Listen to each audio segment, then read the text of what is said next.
बिस्मिल्लाहिर्रहमानिर्रहीम। अस्सलाम वालेकुम फ्रेंड्स, मैं हूं अफरोज़ और आप देख रहे हैं हमारा YouTube channel civil construction world. Friends everyone, जैसे कि आज की जो हमारी टॉपिक है वो hidden beam and concealed beam के बारे में है, तो मैं यहाँ पे आपको बताने वाला हूँ। अगर आप इस वीडियो को पूरा देखिए ताकि इस वीडियो का जितना भी मैं बताऊँगा इन्फॉर्मेशन डिटेल्स आपको काम में आए। तो चैनल पे नहीं तो प्लीज़ चैनल को सब्सक्राइब कर लीजिएगा। तो फर्स्ट ऑफ ऑल यहाँ पे मैं आपको बताऊंगा तो hidden beam and concealed beam. बहुत सारे व्यूवर्स का ये डाउट होता है कि हिडन बीम क्या होता है, हिडन बीम क्या है और कहाँ पे हमें देना चाहिए, उसके बाद रेनफोर्समेंट जो स्टील जो सरिया है वो क्या एमएम का देना चाहिए और कहाँ पे देना चाहिए। तो मैं आपको यहाँ पे बताने वाला हूँ। First of all hidden beam क्या है, देखिए इसके नाम से ही पता चलता है कि हिडन मतलब छुपा हुआ, बीम मतलब एक टाइप का ये भी बीम है। तो एक ऐसा बीम जो छुप जाएगा, जब आप कास्टिंग करेंगे स्लैब का वहाँ पे छुप जाएगा, उसे हम कहते हैं हिडन बीम। और हिडन बीम का जो डेप्थ जो होता है, जैसा कि जो डेप्थ होता है उसका हाइट जो होता है वो जितना आपका स्लैब रहता है ना उतना ही वो होता है। जैसे कि आपका स्लैब का जो डेप्थ है समझ लीजिए मिनिमम 125 mm है, तो उसका वो भी रहेगा 125 mm उसका डेप्थ रहेगा। तो उसमें से कवर निकाल दीजिए 25 mm ऊपर से 25 mm नीचे से, कितना हुआ 25 निकाल देंगे तो 75 mm।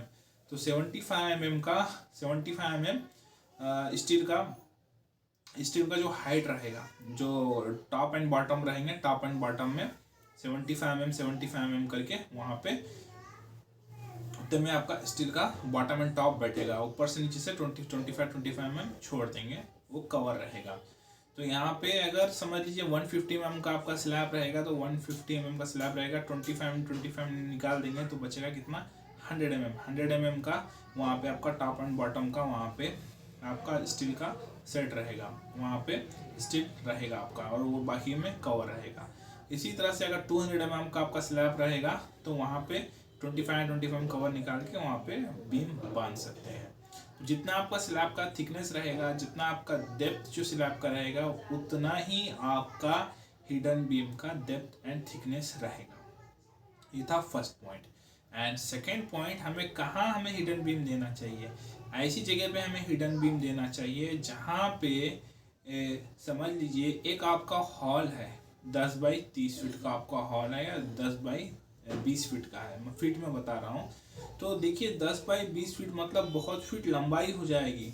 तो जितना कोई आपका स्ट्रक्चर जो स्पैन होता है, जितना लंबाई होती है वहाँ पे अगर हम बीम नहीं देते हैं मगर ऊपर में उसका लोड रहता है, सेल्फ लोड होता है, डेड लोड होता है, लाइव लोड होता है, बहुत सारे लोड रहते हैं स्लैब के ऊपर में। तो इन फ्यूचर में क्रैक्स होने के प्रॉब्लम हो सकते हैं, या फेलियर होने के प्रॉब्लम हो सकते हैं, कोलैप्स होने के प्रॉब्लम हो सकते हैं। तो उन चीज़ों को हटाने के लिए, अवॉइड करने के लिए और स्लैब को स्ट्रॉन्ग करने के लिए हम क्या प्रोवाइड करते हैं, हिडन बीम और कंसील्ड बीम हम क्या करते हैं, प्रोवाइड करते हैं और वहाँ पे देते हैं। यही पर्पस है हिडन बीम का एंड कंसील्ड बीम का। दोनों एक ही नाम है, hidden beam and concealed beam. मैं बताया हूँ जहाँ पे आपका स्पैन जो है लॉन्गर हो जाएगा, समझ लीजिए ग्रेटर देन 3 मीटर से ज़्यादा आपका स्पैन होते रहता है, तो वहाँ पे उस जगह पे आप वहाँ पे कंसील्ड बीम और हिडन बीम आप दे सकते हैं। जहाँ पे आपका 3 मीटर स्लैब का स्पैन ज़्यादा हो गया तो जैसे कि रूम्स को लेके, हॉल के लेके। और एक चीज़, जहाँ पे आपका कैंटिलीवर स्लैब आता है मतलब जो आपका प्रोजेक्शन पार्ट आगे को जाता है, जहाँ पे आपका घर खत्म हो रहा है, जैसे कि आपके कॉलम रहेंगे रोड के फेस पे, वहाँ पे जो आपका स्ट्रक्चर जो आपकी रेसिडेंशियल जो बिल्डिंग है या फिर कमर्शियल बिल्डिंग है या अपार्टमेंट है, जहाँ पे आपकी बिल्डिंग एंड हो रही है या फिर शुरू हो रही है स्टार्टिंग में, अगर उसको आपको थोड़ा सा आगे बढ़ाना है, आपकी बिल्डिंग को स्लैब को थोड़ा एक्सटेंड करना है, तो उसे हम कहते हैं कैंटिलीवर स्लैब। तो कैंटिलीवर स्लैब जैसा कि आपने ले लिया 1.5 मीटर आगे एक्सटेंड कर लिया, 5 फीट आगे कर लिया, 3 फीट आगे कर लिया, तो उसको किस तरह से मजबूत किया जाए, किस तरह से स्ट्रॉन्ग किया जाए, तो वहाँ पे आपको कंसील्ड बीम देना होगा, जहाँ पे आप कॉलम से लेके आगे एक्सटेंड जो करते हैं, प्रोजेक्शन करते हैं, तो वहाँ से जो आपका प्राइमरी बीम होता है या सेकेंडरी बीम होता है उससे आपको कनेक्ट करना है आपके कंसील्ड और हिडन बीम से। That is second point. जो भी आपका स्लैब एक एंड फिक्स रहेगा और एक एंड फ्री रहेगा, एक हिस्सा जो है ऐसा फिक्स रहेगा, यहाँ पे देखिए बता रहा हूँ, एक हिस्सा जो फिक्स रहेगा और एक फ्री रहेगा, वो फ्री हिस्से में आपको कंसील्ड बीम देना है। जैसा कि आपका बालकोनी का एरिया हो गया, यूटिलिटी का एरिया होगा, जहाँ पे आप एलिवेशन लेते हैं, वो एरिया में आपको कंसील्ड बीम हिडन बीम देना चाहिए, ज़रूरत है। तो वहाँ पे जो सेकंड पॉइंट, थर्ड पॉइंट की तरफ आते हैं। Third point is very important. उसका डायामीटर क्या रहना चाहिए, कितना मोटाई का सरिया रहना चाहिए।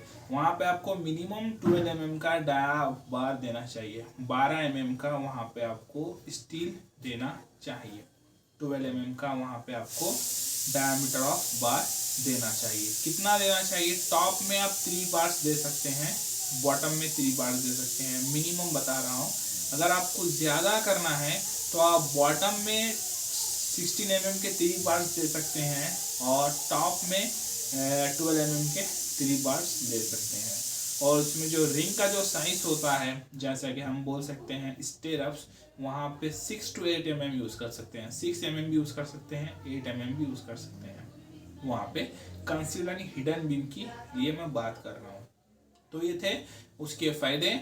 और जहाँ पे भी आपको लगता है स्पैन ज़्यादा होता है तो वहाँ पे आपका स्ट्रक्चर को सैगिंग से बचाने के लिए, जैसा कि इस तरह से जो कर्व होता है नीचे की तरफ, जो स्लैब झुकता है, बेंड होता है, तो उसको स्ट्रॉन्ग करने के लिए, स्ट्रेट रखने के लिए वहाँ पे हम क्या करते हैं, अपना कंसील्ड एंड हिडन बीम को देते हैं।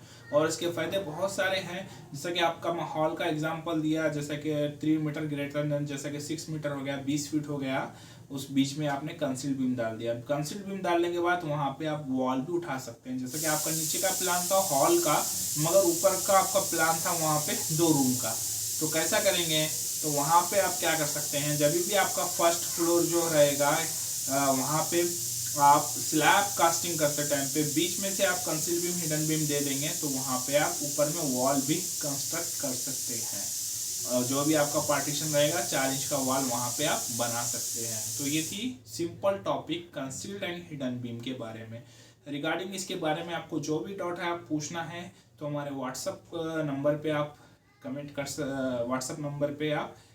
सकते हैं या फ़ोन कॉल कर सकते हैं। और नीचे कमेंट सेक्शन दिया गया, जो भी आप वीडियो चाहते हैं, जिसके भी बारे में आपको इन्फॉर्मेशन चाहिए, आप नीचे कमेंट सेक्शन में आप बता सकते हैं। इस वीडियो को शेयर कीजिए जहां तक के हो सकता है सभी को इस वीडियो से फ़ायदा हो। और प्लीज़ लाइक कर दीजिएगा, सब्सक्राइब कर दीजिएगा चैनल पे नए हैं, और बेल आइकन को क्लिक इसलिए कर दीजिएगा कि नए वीडियो आप तक पहुँच सके। तो जहाँ भी रहिए, स्टे पॉजिटिव, स्टे हैप्पी। बहुत जल्द मिलेंगे हम।